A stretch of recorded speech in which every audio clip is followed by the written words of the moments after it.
Brodes Media. That's what I call fucking starting pitching. Holy shit.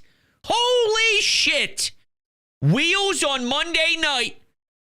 10 Ks, 8 innings, no walks.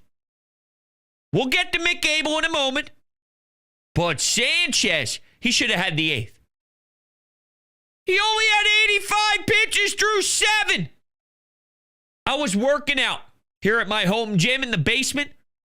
After each set, I go and I stand in front of the TV and I watch the damn game. When it was the 5th or 6th inning, it might even been the damn 7th. I'm looking at the pitch count and I go, This says complete game written all over it. And then the Kerkering thing got a little dicey. There's a walk. Manny Machado's up. There could be damage done. But credit to Kerkering, because he got Machado looking. And that pitch was nasty. And it caught the bottom of the plate. So shut your damn mouth, Manny, and walk back to the dugout, you bum. Sanchez's changeup, though? Ew! I mean, I swear to God. Ew! Ew! You could even be sitting on that damn thing, and you're still fooled. Oh. So, yes, the nature of each game here came down to how your starter did. It's very unfortunate for game 1 of the doubleheader to watch McAble get yanked in the 2nd. You got to be an idiot to ever claim to be a McAblesman. Not me. Not me.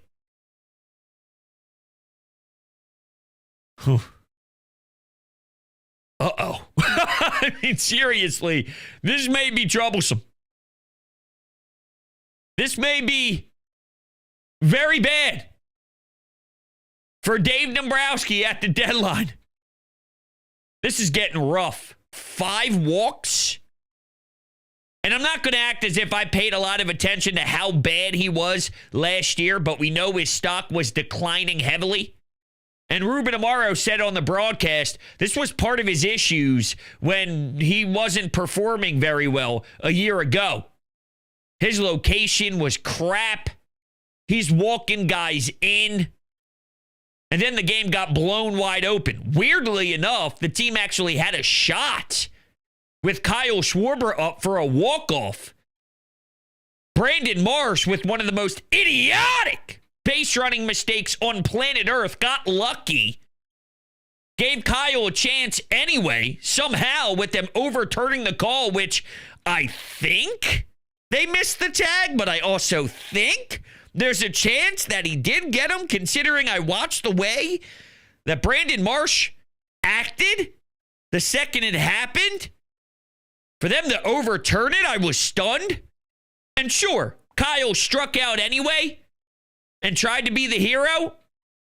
But that still doesn't change the fact that Brandon Marsh had one of the lowest IQ base running mistakes there is. And that's something that constantly happens with this group, which makes it hard to fully buy in, is they just play stupid baseball. But at the same time, they continue to win series. They win as many series as a lot of the best teams in baseball right now, which brings me to a very interesting point. What I feel is interesting, and I guess that's what matters. No offense. As soon as the game ended, there was a lot of this from a lot of different people. All the haters feel stupid now. Imagine not liking a team that has this many wins. How dare you ever doubt this group? They may be flawed, but they still are damn good. Listen, I watch this team every night. You really think if I hate the Phillies, I'd spend 4 hours, well, pitch clock, 3 hours a night consuming them, and then, oh, by the way, talking about it after every game or every series? I love them. But what I can't do is act as if they are not close to the Sixers discourse. Okay? If you want the negativity and the worries and the scared emotions to go away, then tell them to fucking win and shut us up. Think of it from the view of the Eagles. There was a time with Andy Reid, NFC Championship games, getting to the big dance. You never had the swagger and the confidence that you had now. Because once you start winning, then it's way easier to fully put your heart out there.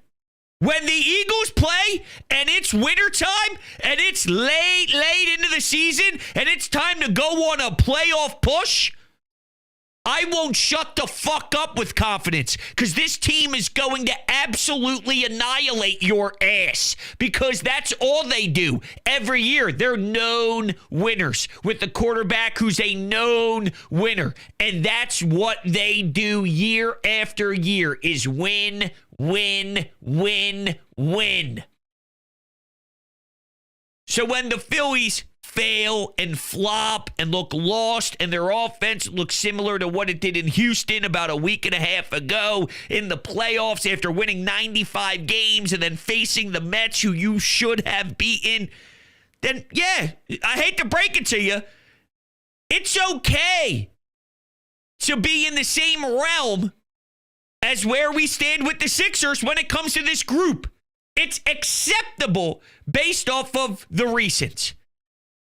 And while I understand that if you keep cracking at the door, there is a chance you can get it done. But that means we need Dave Dombrowski to do something he hasn't done yet in this town, which is make a significant upgrade at the deadline to a bullpen that so desperately needs it. He's never done that. Not enough. And the bullpen's never been this bad. So maybe that's a kick in the rear end for him where he knows we've never been this diminished and this thin. So I have no other choice. And then that organically gets him to a point where he does something that's a little bit more of a splash, if you will.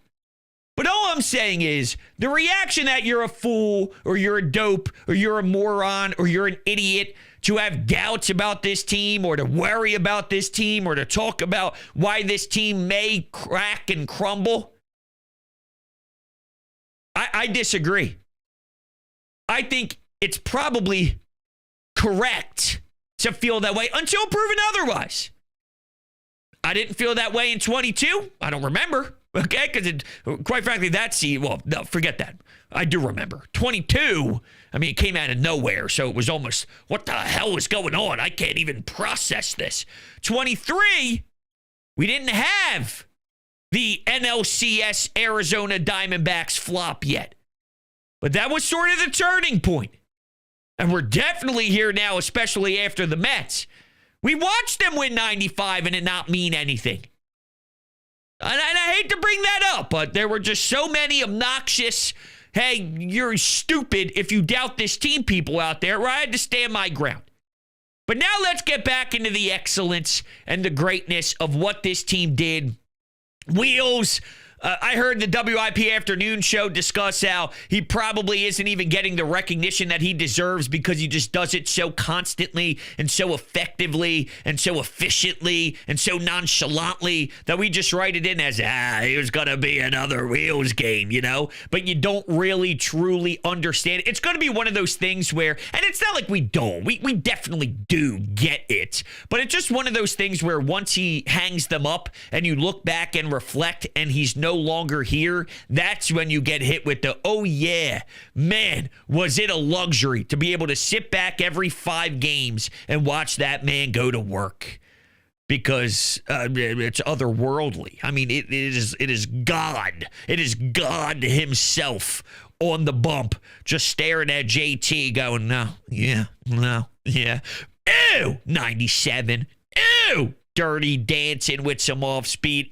Ew! No Bryce Harper in game 2. And Rob Thompson said he was available to pinch hit. Could be a lie.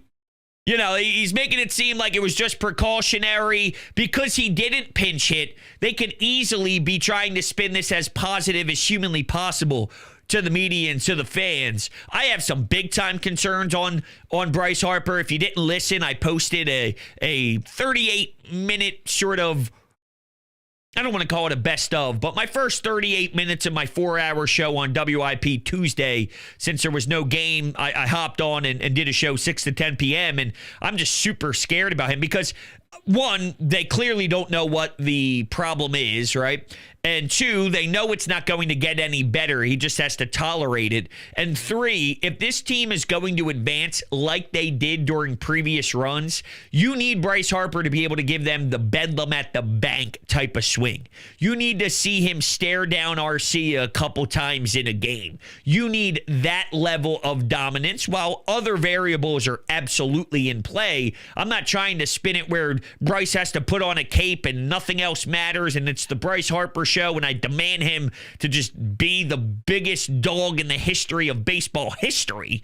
No, but when this team goes as far as we've seen them in the NLCS and the World Series, you've had the clutchest moments of Bryce Harper's career. Is he healthy enough and will he be healthy enough through October to provide that? I'm a little worried about that. And by a little worried, I mean I'm a lot worried about that.